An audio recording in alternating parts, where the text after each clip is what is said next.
I saw her on a TV show, and I had never seen her before, and I said, "That's Think it." of Robert Redford. What comes to mind? The Sundance Kid. Jay Gatsby. The golden boy of Hollywood, with that cool, calm, collected charisma. For over 60 years, he's been a legend. His characters are icons, but the man himself? He's always been a bit of an enigma, keeping his private life far from the spotlight. On set, he built a reputation for being a total professional, a quiet force in a town full of massive egos. But what if that legendary calm was just a mask? What if, behind the scenes of some of our favorite movies, a completely different story was unfolding? A story of bitter rivalries, clashing personalities, and tension so thick you could cut it with a knife. For years, whispers have trickled out of Hollywood about Redford's difficult collaborations. He was a perfectionist who put the work above everything else, and he expected the same from everyone around him. When that standard wasn't met, or when a co-star's ego got in the way, that famous cool could apparently disappear. Now, let's be clear, Robert Redford has never publicly released some kind of hate list. At 88 years old, he probably never will. But if you piece together rare interviews, behind-the-scenes stories, and on-set anecdotes, a startling picture begins to form. A list of 7 specific names emerges, 7 A-list actors who, according to the stories, pushed Robert Redford to his absolute limit. These weren't just small disagreements. These are legendary feuds that shaped some of his most famous films. Get ready to see the icon in a whole new light. First up, an actor who is, by all accounts, an absolute powerhouse, Gene Hackman. When these two titans shared the screen in the 1986 film Legal Eagles, it should have been an acting masterclass. The movie was a high-profile thriller and romantic comedy from Ivan Reitman, who was coming in hot off the success of Ghostbusters. So you have Redford, the charming lead, and Hackman, the chameleon character actor known for his raw, explosive energy. The problem? Their energies didn't just complement each other, they reportedly crashed into one another. So, what was the real issue? Insiders have said for years it came down to a basic difference in how they worked.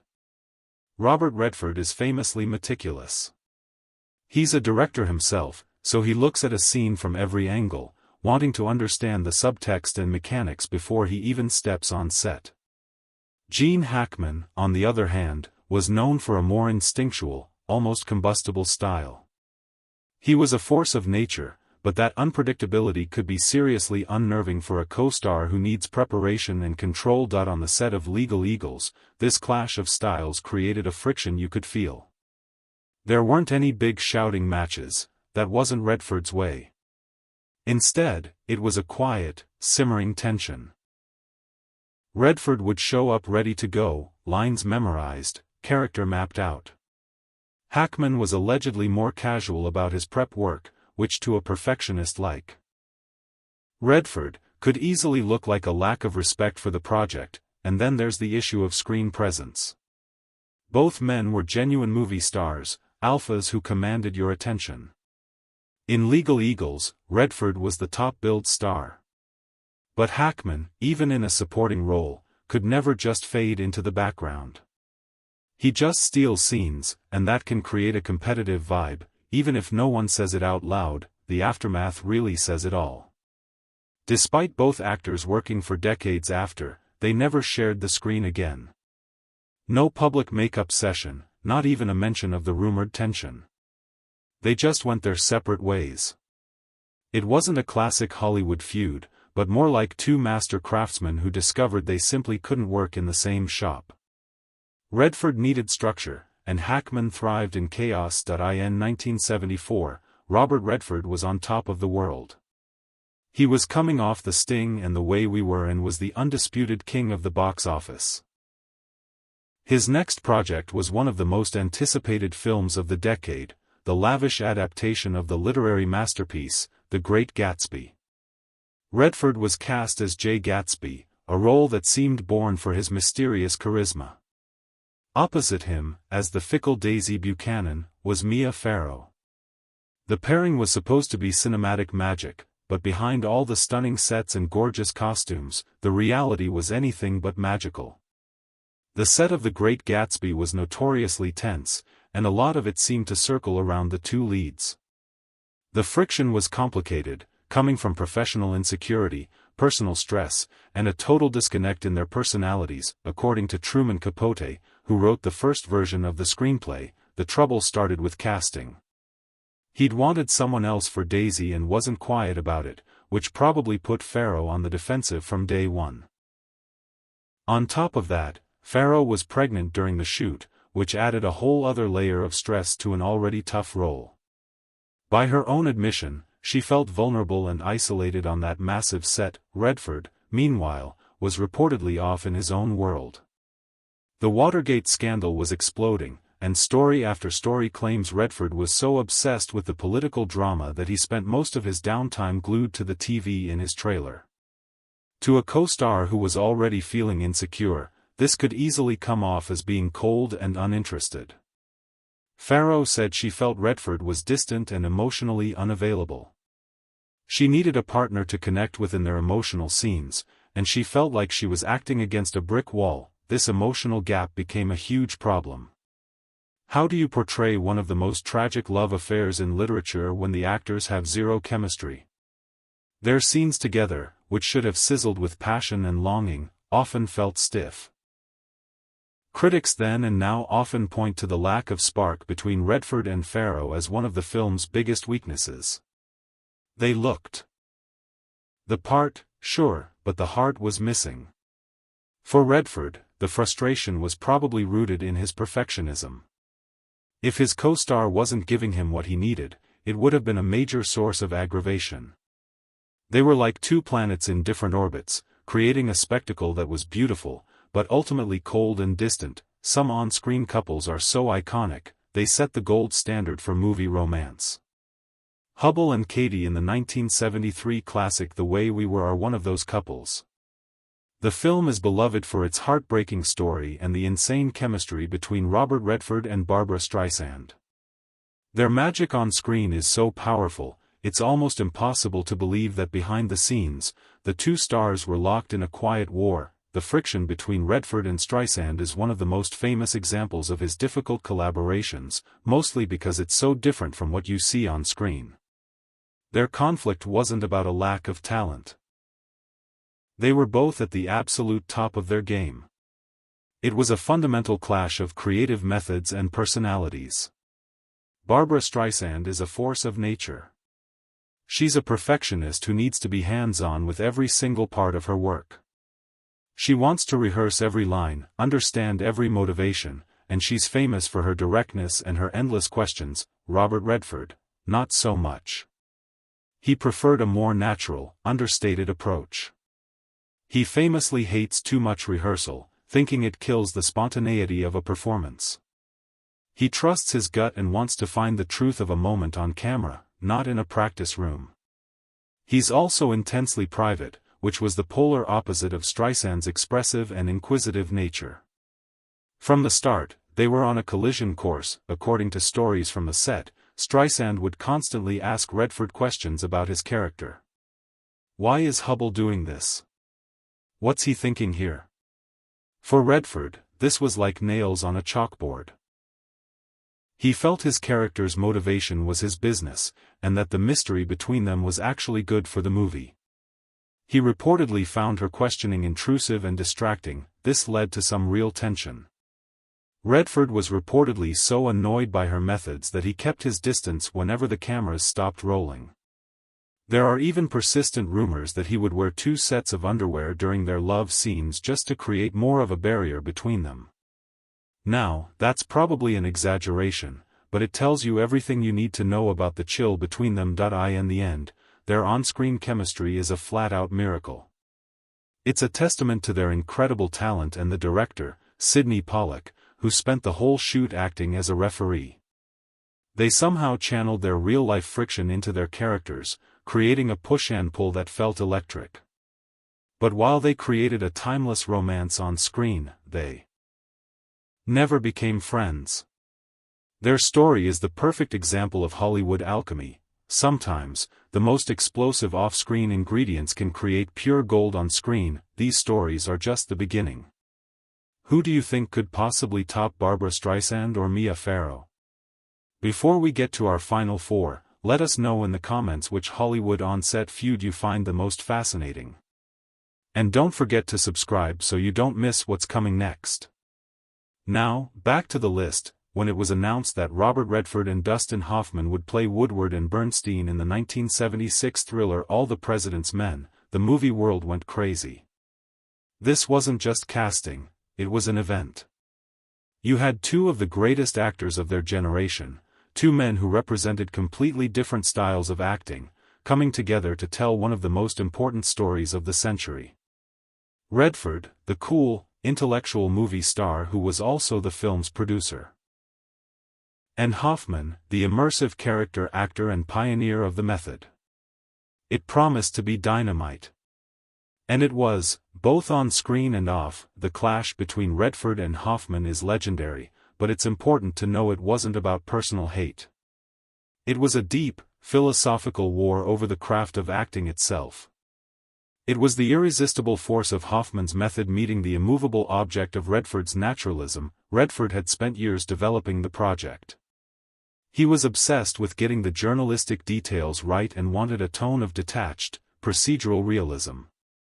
He believed the story's power was in the facts, not in some big, emotional performance. Dustin Hoffman showed up with a completely different plan. For him, acting was about total immersion. He needed to feel it. He tried to live inside Carl Bernstein's skin, to feel his anxiety and his drive. This led to behavior on set that must have driven Redford absolutely insane. Hoffman would intentionally mess up his lines to create a sense of spontaneity. He would try to provoke Redford before a take, just to get a genuine reaction out of him. One of the most famous stories from the set, which might be more legend than fact, is that Hoffman once slapped Redford right before a take to get a genuinely stunned reaction. Whether it happened or not, it perfectly captures the tension between them. Hoffman believed in creating real friction to get real authenticity. Redford believed that's what acting was for. You shouldn't have to actually get slapped to act surprised. He grew more and more frustrated with Hoffman's antics, seeing them as self-indulgent and disrespectful to the crew. In one documented moment, Redford's patience finally snapped. After Hoffman kept forgetting his lines to make a scene feel more real, Redford supposedly turned to him and said, "Why don't you try acting?" It was a direct shot from one acting philosophy to another. But here's the crazy part, it worked. The real tension between the two actors translated perfectly to the screen. Woodward and Bernstein weren't best friends, they were rivals forced to work together, who eventually grew to respect each other. The friction you see on screen is, in many ways, totally real. In the years since, both actors have spoken about it with a kind of grudging respect. It wasn't hatred, it was a difficult, challenging, and ultimately brilliant artistic struggle. The on-screen chemistry between Robert Redford and Jane Fonda is legendary. They were the golden couple, making 4 films together over 5 decades, including classics like Barefoot in the Park and The Electric Horseman. They just looked perfect together, and their scenes crackled with a romantic energy that audiences couldn't get enough of.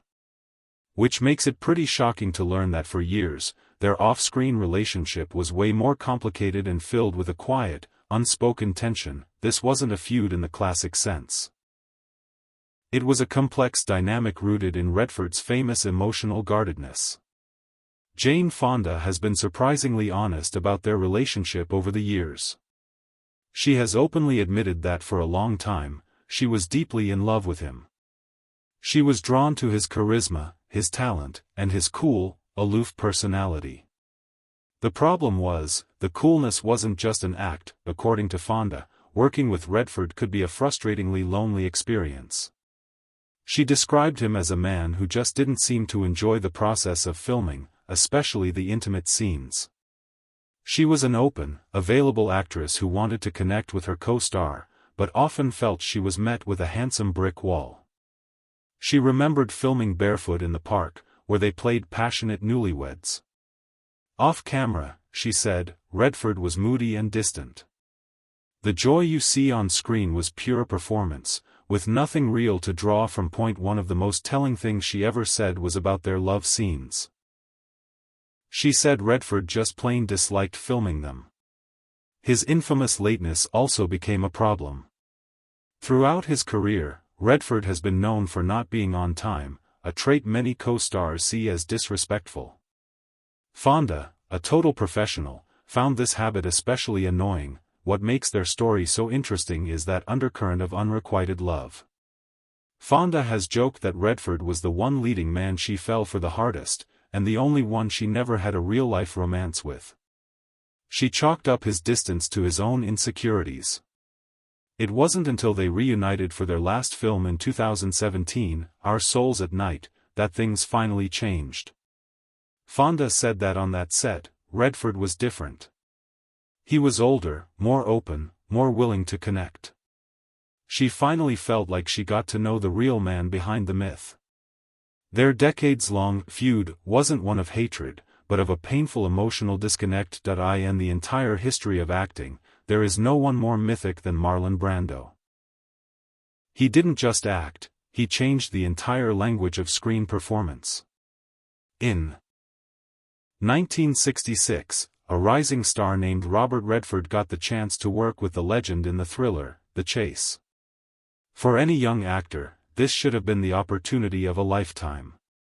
But for Robert Redford, it was an experience that reportedly left him completely disillusioned and frustrated. The set of The Chase was famously chaotic. At the center of the storm were its two stars, Brando, the unpredictable legend, and Redford, the disciplined newcomer. Their ideas about acting could not have been more different. Redford showed up like he always did, prepared, professional, and focused. He saw acting as a craft that required discipline and respect. Brando, at this point in his career, had a very different philosophy. He had grown to hate the acting process and Hollywood itself. He treated film sets like his own personal playground. According to countless stories, Brando's on-set behavior was a mess. He'd show up late, if he showed up at all. He famously refused to memorize his lines, using cue cards hidden all over the set instead, sometimes even taped to the other actors. To Redford, this was blasphemy. Memorizing your lines is the bare minimum. Watching a legend like Brando treat the work with such contempt was reportedly infuriating. It wasn't just lazy, it was disrespectful to everyone else who had done their homework. Their conflict was a clash of work ethics. Redford believed in serving the story. Brando, it seemed, believed in serving only himself. There was a sense that Brando was always testing people, just to see what he could get away with. For a disciplined professional like Redford, who was building a career on reliability, Brando was the embodiment of everything he hated about Hollywood: the ego, the indulgence, the lack of commitment. Redford has rarely spoken about Brando directly, but his entire career, with its focus on professionalism and collaboration, seems like a direct reaction to his experience on The Chase. He saw firsthand how one actor's ego could poison a film. He never worked with Brando again. The experience didn't create a public feud, but it created in Redford a deep conviction about the kind of actor he never wanted to be. This final one is the most complex, the most surprising, and honestly, the most heartbreaking. This isn't a story of hate in the usual sense. It's the story of a deep, powerful friendship that was tested by the pressures of Hollywood.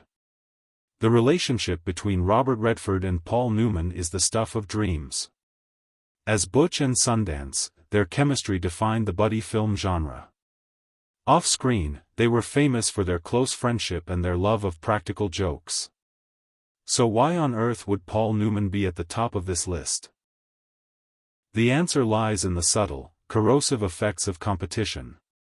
When they filmed Butch Cassidy and the Sundance Kid in 1969, their dynamic was perfect. Newman was the huge superstar, and Redford was the guy on the rise. Newman was generous and supportive, and Their genuine affection for each other lit up the screen. The problems, according to Redford's own rare and honest reflections, started during their second film together, the 1973 classic The Sting.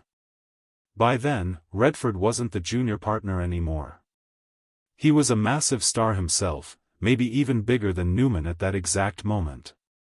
The power dynamic had shifted, and Redford felt that it changed everything. In a surprisingly frank interview years later, Redford described a major shift in their relationship on the set of The Sting.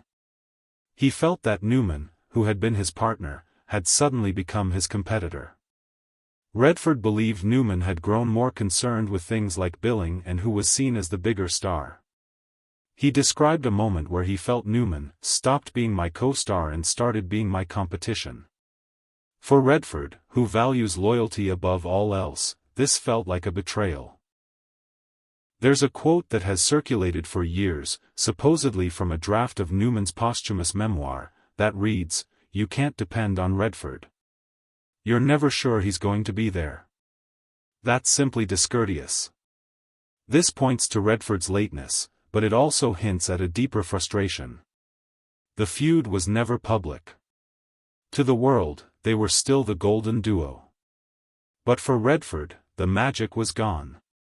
He felt the joy of their partnership on Butch Cassidy had been replaced by the cynical calculations of Hollywood one-upmanship. They remained friends for the rest of Newman's life, but they never worked together again, despite getting countless offers. The reason, Redford explained, was that he wanted to protect the memory of their first film. He didn't want to risk another experience like The Sting. The hatred wasn't for the man, whom he clearly loved. It was a hatred for what Hollywood could do to even the strongest bonds. It's a powerful reminder that sometimes the most painful conflicts aren't with our enemies, but with our friends. So what does this all mean? 7 legendary actors, 7 stories of conflict. The word hate is strong, and maybe it's not quite right. These stories aren't really about pure personal hatred. They're about deep professional and artistic clashes. Redford, the ultimate professional who built an empire on the integrity of storytelling, kept running into egos and methods that threatened his vision, but these stories don't diminish his legacy. If anything, they make it richer. They show the fire and friction that it often takes to create great art. The tension with Streisand fueled The Way We Were. The clash with Hoffman created the masterpiece that is All the President's Men. These conflicts show us the man behind the myth, a fiercely dedicated, sometimes difficult, and uncompromising artist. They remind us that behind every perfect movie moment, there's a messy, human story of struggle, and that even Hollywood's golden boy had a side that was forged in fire. Who on this list surprised you the most? Let us know your thoughts in the comments below. And if you enjoyed this look into Hollywood's hidden history, make sure to hit that like button and subscribe for more. Thanks for watching.